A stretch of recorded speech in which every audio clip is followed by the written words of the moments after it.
all stations. Clear the air lanes. Clear all air lanes for the big broadcast. Stay tuned for Nero Wolfe. This Sunday marks the premiere of The Big Show on NBC. Not just any big show, it's the big show. NBC's hour and a half of comedy, music, and drama. The best of each. The Big Show will be heard every Sunday afternoon over most of these stations, with Tallulah Bankhead as Mistress of Ceremonies. Your stars for this Sunday's broadcast include Jimmy Durante, Fred Allen, Ethel Merman, Frankie Lane, Mindy Carson, Meredith Wilson, Danny Thomas, and hosts of others. All this and Tallulah, too. No wonder it's The Big Show. My boss is the smartest and the stubbornest, the fattest and the laziest, the cleverest and the craziest, the most extravagant detective in the world, Nero Wolfe.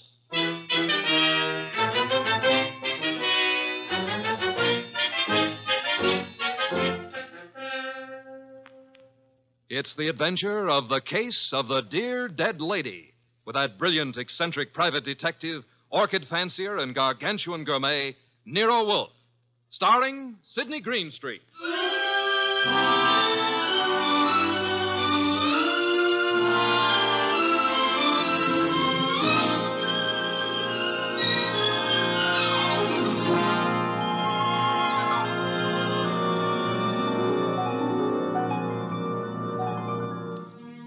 Nero Wolfe had just come downstairs, having tended to his precious orchids.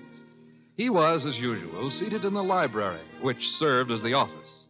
He had just dialed a phone number, and, with his eyes closed, was leaning back in his specially built chair, which was big enough for two, but not two of him.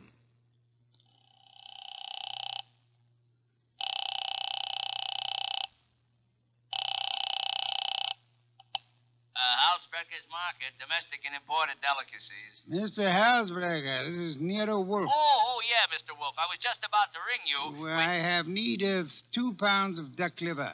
I do not, of course, refer to the commercialized Strasbourg pate. Well, I appreciate the order, Mr. Wolfe, but... Next, my cook Fritz informs me that we require 3 fine fat geese. Look, Mr. Wolfe, there's a little matter of an unpaid You bill. might add 12 cases of beer, a bushel of Vermont apples, green for stuffing, and a gallon of Marquesa Patricia Roman oil. Mr. Wolfe. In addition, Fritz has listed 6 dozen eggs, 4 braces of Sussex woodcock, and a few pounds of Westphalian ham. You have all that? Well, I can get it, Mr. Wolfe, but my bookkeeper... Thanks very much, Mr. Halsbrecker. That will be all. Now, now then, Archie. Yes, boss? You seem to be worried. Oh, I am. This means naturally that I'm supposed to handle Halsbrecker's delivery boy when and if he shows. I had thought of leaving that simple matter to you. And what about the simple matter of the money? Money? I hate to bring up a vulgar subject, but where is it coming from? Oh, of course. You're right, Archie. I should have said... Said what? Charge it. Boss, look, you don't realize I know, but we're into that truffle broker for $500 and change. All right. Then give him a check. Okay, I will give him a check. And I hope they'll let you keep the orchids in your cell. You're a wit, Archie. Mm-hmm. You know, I'm on the bank's mailing list. We got a notice this morning. You don't mean... Oh, but I do. Again? Yeah, you just can't take money out of an account, boss. Sometimes you got to put some in.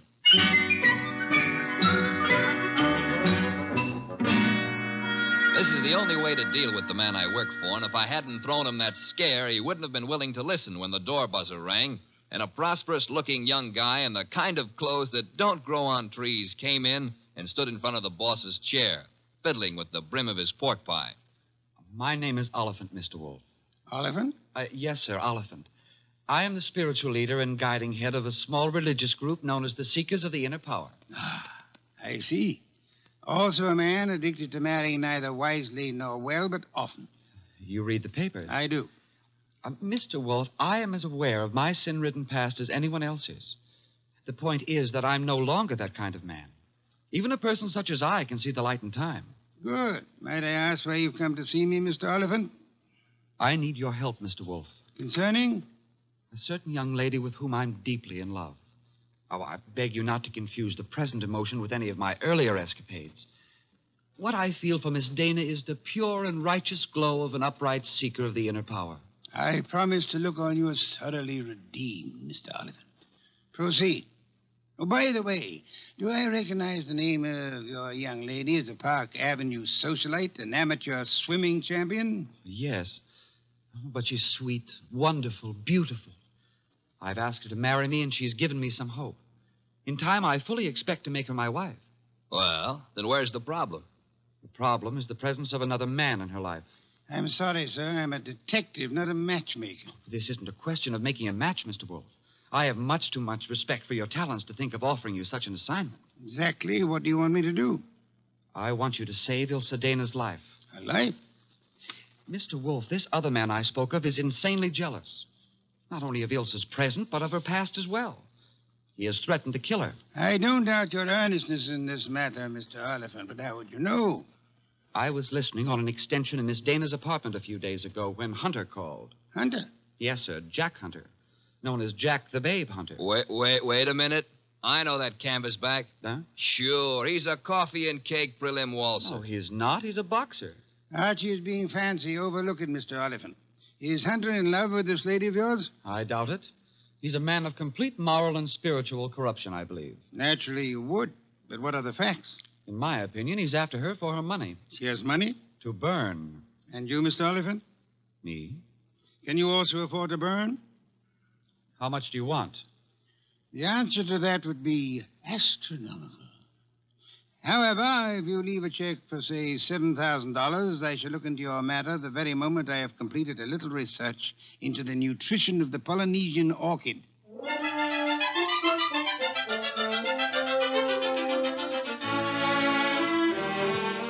Oliphant's check gave our bank account a slight blood transfusion. I think it was the boss's plan to spend a week or two in the plant rooms before he got busy on the case. And he'd have done it, too, if that phone call hadn't come in about a little after 9, just after Wolfe had polished off one of Fritz's dinners and was settling back with a stein of beer in his hand. Don't disturb yourself, Archie. I'll get it. Now, well, look out you don't strain yourself, boss. You got to straighten out an elbow to reach that receiver. You have an unfortunate flair for mixing humor with impertinence, my friend. Hello, Nero Wolfe speaking. This is Ilse Dana, Mr. Wolfe. How do you do, Miss Dana? We were discussing you only this morning. So I've heard. Through whom? Ted Oliphant. I see. The young man seemed to be quite worried about you. The young man should tend to his own affairs. Said you were in some danger. I know what he said, and not one word if it was true. Oh? I'd like to talk to you, Mr. Wolfe. I'm sure it'll be an immense pleasure. Where do you live? I have an apartment at 22 Blanton Street. Could you be here soon? I could be there in a quarter of an hour, Miss Dana. By proxy, of course.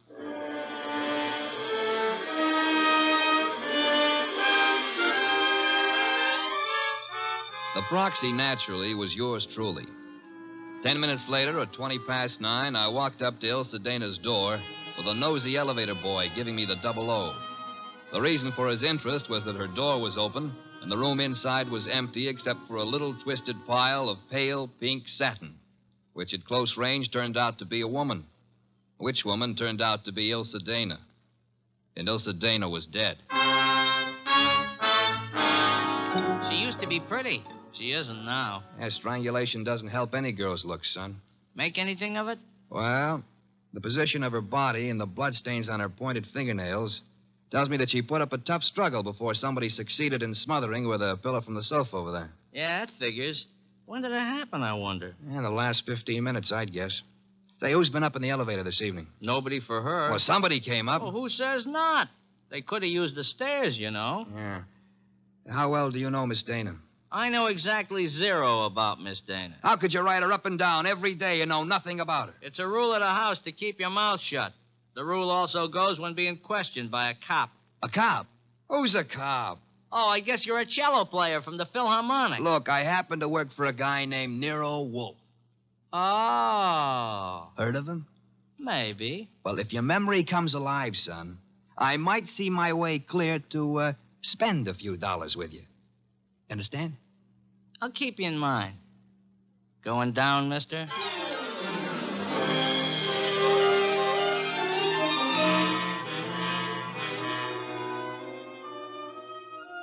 I spent time trying to get sense out of the superintendent and a set of chambermaids, but they were as quiet as a ballpark on Christmas Eve. Then I called the cops and told them about Oliphant and Hunter. By the time I got home, the house was dark and Nero Wolfe was sleeping. Next morning, I gave him the details while he drank 3 bottles of beer. When I finished, he sat for a long time and then started another bottle. The prize fighter. What about the prize fighter, Archie? Hunter? Well, I phoned the hotel he lives in before you got up. And? They told me he wasn't in. You know, I begin to think that Mr. Oliphant brought us a more absorbing case than he suspected. You know, I'm glad you like it. I don't like it. I don't like work of any variety. But this thing has its points. Well, what do we do next? Next, we investigate my client. What? Merely because the reformed playboy employs a detective doesn't exempt him from suspicion, Archie. Oh, now who's that? I'm afraid we have no choice but to open the door and see. My name is Young. Barstow Young. It's nice meeting you, Mr. Young. What do you want? I want to see Nero Wolfe. About? About a certain young lady with whom I am deeply in love. What? Will you repeat that? I want to see Mr. Wolfe about a certain young lady with whom I am deeply in love.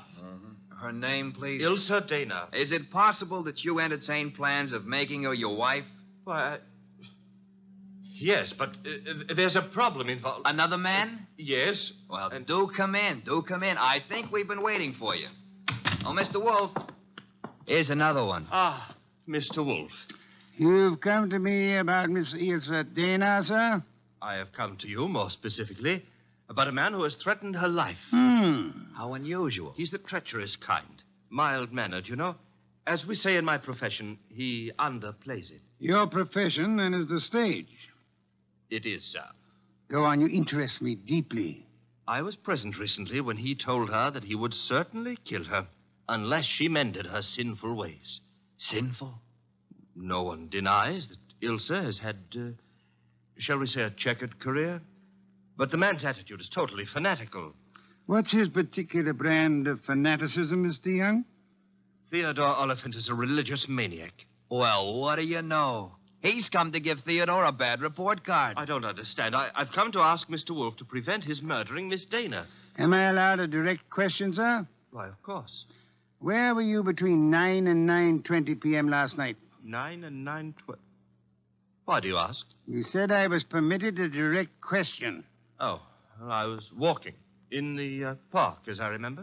Do you make a habit of walking in the park? I have lately. I'm preparing for an important role in a forthcoming production. What's so important about last night? From your point of view, a great deal, sir. Well, what do you mean? Last night, Miss Ilsa Dana was murdered. What? Mr. Goodwin here discovered the body. No. I'm afraid I must insist, Mr. Young. Well, why are you looking at me like that? Are you accusing me of... I have accused you of nothing, my dear sir. Well, now, look, you're making a mistake. Oliphant killed her. You may be sure of that. I have your word. I know him. He was trying to reform her, wanted to make her a devout follower of his cult, the Seekers of Power. I heard him tell her to her face that if she refused redemption, he would see to it that she didn't live on in her wickedness. You could produce other witnesses? Do you know, in your own smug way, you're as detestable a character as I have ever had. All right. Let's everybody take 5. Yeah? Nero Wolfe? He's busy. This is Archie Goodwin. You'll do, Goodwin. This is Jack the Babe Hunter. Oh? How are you? Great. Except the cops seem to want to talk to me about some murder fandango because, as I get it, you named my name. You got it wrong. I doubt it, and I'm coming over there to set you straight.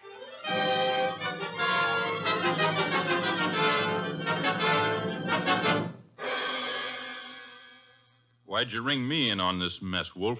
You knew the girl pretty well. Me and how many more? Besides, what time was she murdered? Last night between 9 and 9:20. I see.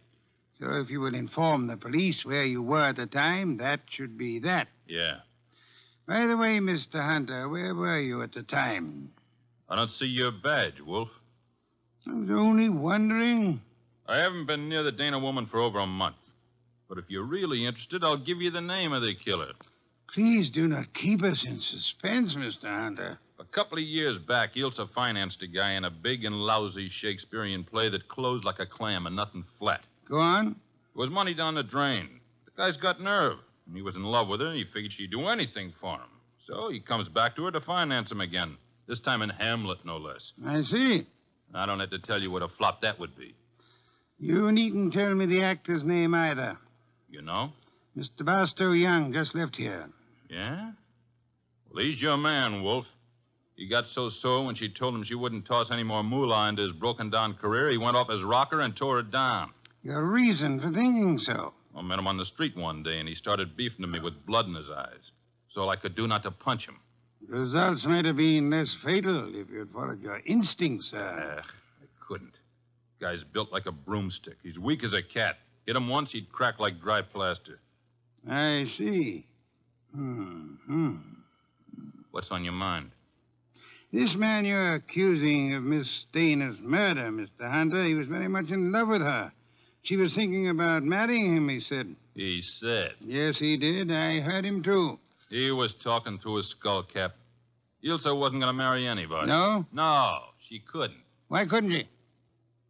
Well, but she just couldn't, that's all. So long.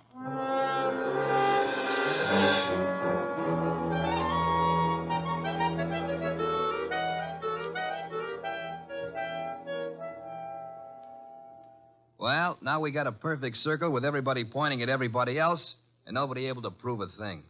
What Hunter says isn't impossible, Archie. You think Young did it? I don't think at all yet. But if there's anything more dangerous than a woman scorned, it's an actor scorned. We have another visitor. Yeah, who are you expecting? At this point, anybody. Hi. Oh, you. Yeah, I told you might hear from me. Come on in. Who's this? Fella runs the elevator at 22 Blanton Street. What do you got for me, kid? Postcard? Postcard? Here, the cops missed it, but I spotted the edge stuck under a rug. Nice of you to have delivered it. Or maybe he was just being curious. Curious? It's not every elevator boy who has a chance to see Nero Wolfe in the flesh. Oh, him? Come off it, High Pockets. I'm here because you mentioned something about spending a few bucks. Oh. I wouldn't cross the street to see the best gumshoe that ever breathed. Look, gumshoes don't breathe, and how would you like a sucker Archie, pay him and let him go. Yeah, pay me and let me go. Sure, Mr. Wolfe. Here you are. Thanks. Don't mention it. Anytime, pal. Anytime. How do you like that fresh little punk? Archie, the lad has done us nobly. Yeah? A typewritten card addressed to Miss Ilsa Dana. Well, what's it say? Rather peculiar message. Have you prayed tonight? It's signed with a single letter O. Have you prayed tonight? Yes, Signed O? exactly. Weird, isn't it? Well, what's weird about it? What could be plainer? Have you prayed tonight? Now, I ask you, who is the man in this deal who's interested in praying?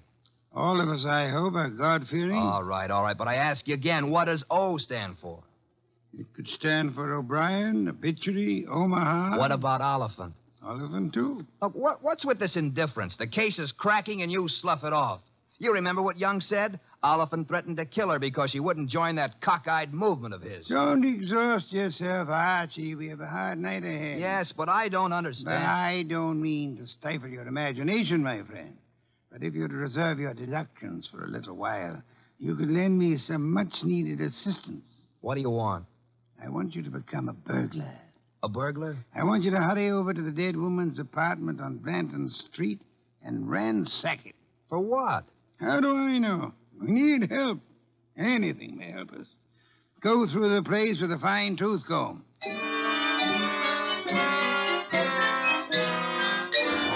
I tore the late Miss Dana's apartment to shreds, but I saw nothing. Then, just as I was about to give it up as a bum job, I noticed a little writing desk in the living room. Pried loose the lock and spotted something among a pile of papers that belonged to no well-to-do flat. It was a pawn ticket, lot 8N046, and the address was a pawn shop around the corner on 6th Avenue. It wasn't more than 90 seconds later that I walked into the joint and tossed the ticket across the counter. Oh, yeah, this, want to redeem it. And fast, huh, Pops? Yeah, it's nothing that's worth much, mister. No? No. Oh, what is it? This? Small steel filing box. Oh. Anything in it? I don't know. Come to me locked. Never been able to get it open.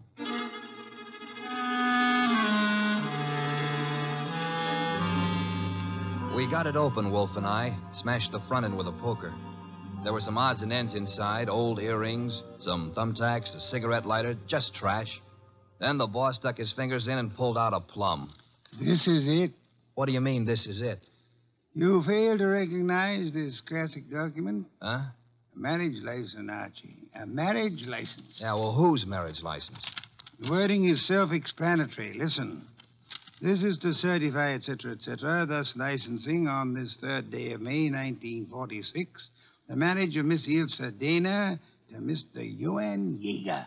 Johann Jaeger? Exactly. Well, who in the world is Johann Jaeger? We'll soon see. I don't get it. I can understand. It's a befuddling little puzzle. It'll be very easy for one to make a fatal mistake here. But, of course, you won't. I won't.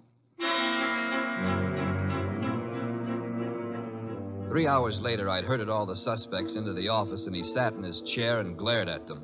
Oliphant, Young, and Hunter. It was tense and tight, and the boss let it stay that way, saying not a word to anybody while he calmly sipped his beer. It was Oliphant who cracked first. I didn't kill Ilsa. I couldn't have.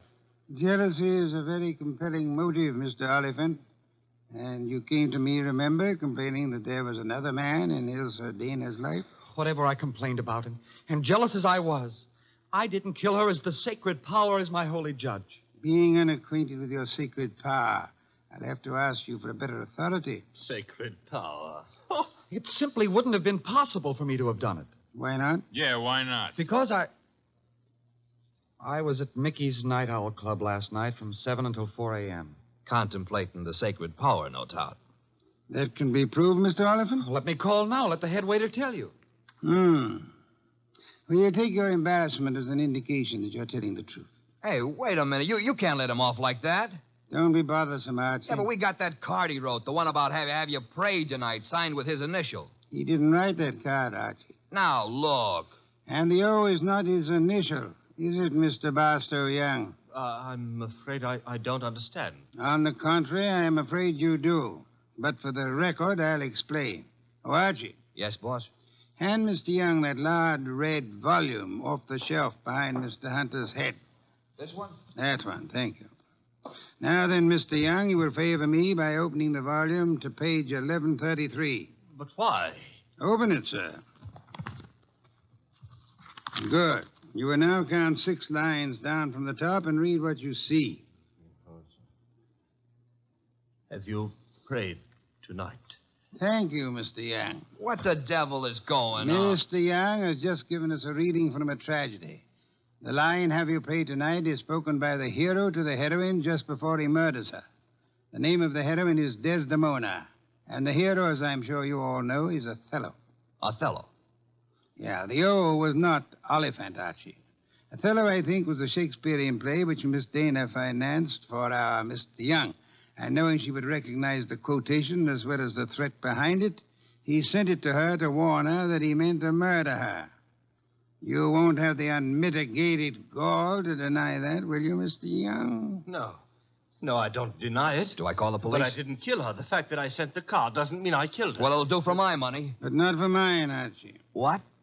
Mr. Young couldn't have killed Miss Dana. Why not? Because he lacks the strength to strangle such a healthy young woman, a champion athlete. Wide awake and full of fight.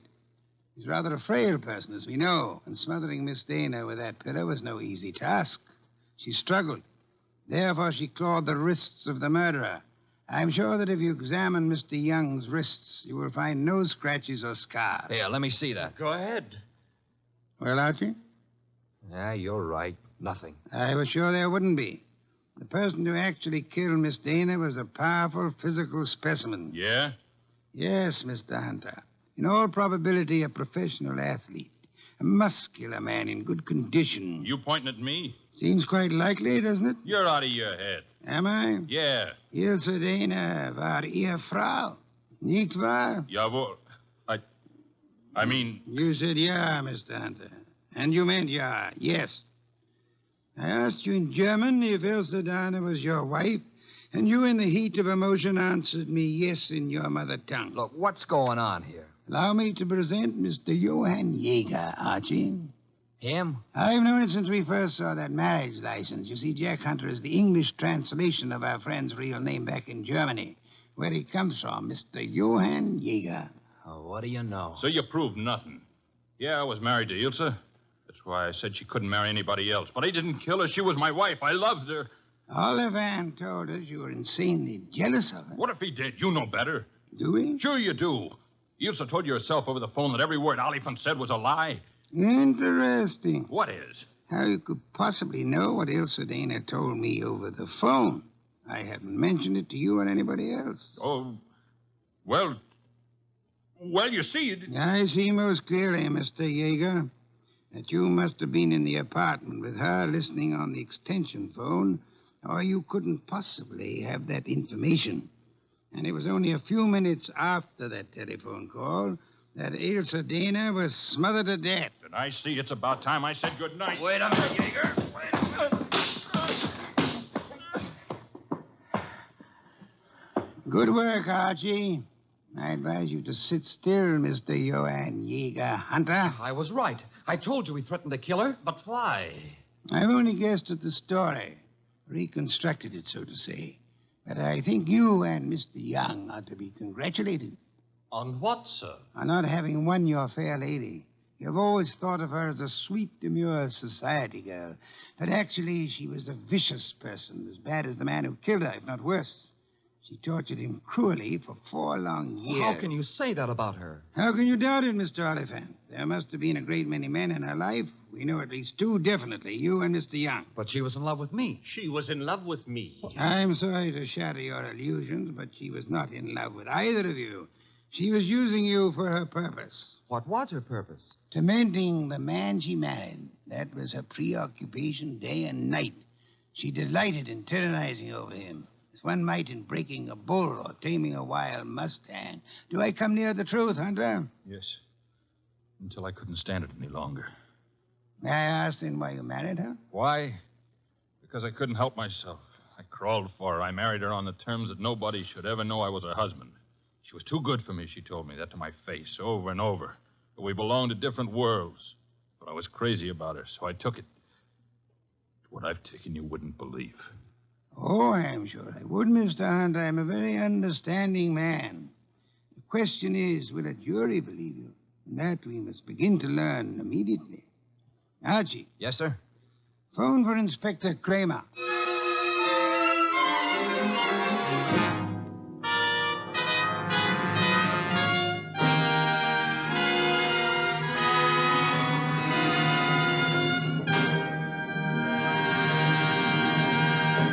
You have been listening to The New Adventures of Nero Wolfe, starring Sydney Greenstreet.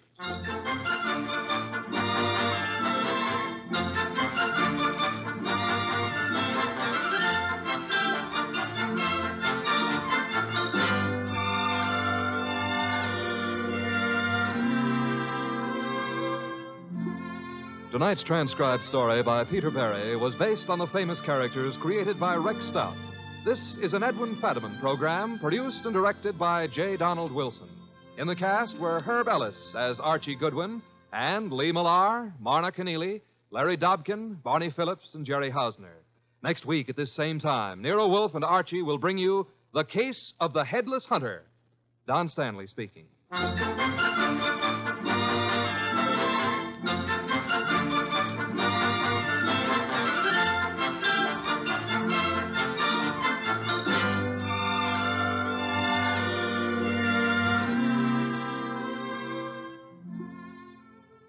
And don't forget, this Sunday marks the premiere of The Big Show on NBC.